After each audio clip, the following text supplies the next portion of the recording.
À Savigny-sur-Orge, en Essonne, un maître chocolatier s'engage dans une nouvelle initiative de commerce équitable. Son laboratoire, appelé à la Reine Astrid, utilise plusieurs types de cacao. Certains ne répondaient pas à ses expectatives.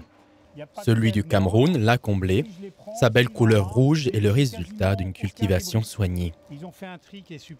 Préparer du chocolat est un travail de sélection rigoureux et de précision pour le chocolatier Christophe Bertrand. Il faut utiliser les meilleures fèves de cacao. Ce chocolat est issu d'une initiative de commerce équitable, une manière efficace pour aider les producteurs locaux de cacao du Cameroun, selon le chocolatier. On a créé un label qui s'appelle Destination Chocolatier Engagé.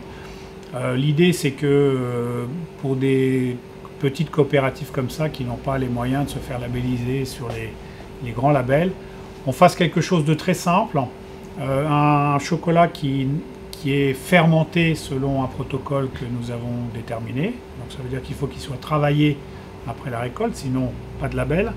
Deuxièmement, travaillé par une coopérative paysanne, c'est-à-dire que ça n'appartient pas à un propriétaire unique qui fait travailler les ouvriers, ce sont plein de paysans qui se sont réunis, dans lesquels on a introduit un certain nombre de femmes au conseil d'administration, dans lesquels on a mis en place de l'épargne.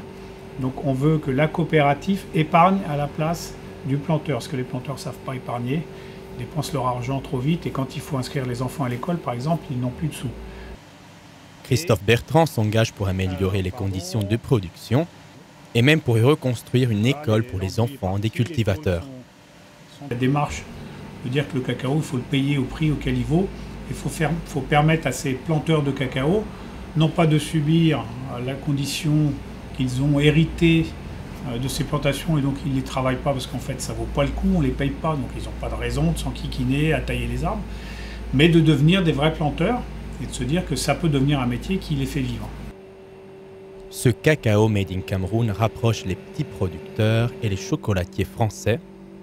L'association pourrait étendre l'expérience avec d'autres pays comme le Pérou dans le futur, mais le cacao africain gardera un rôle central dans ce projet.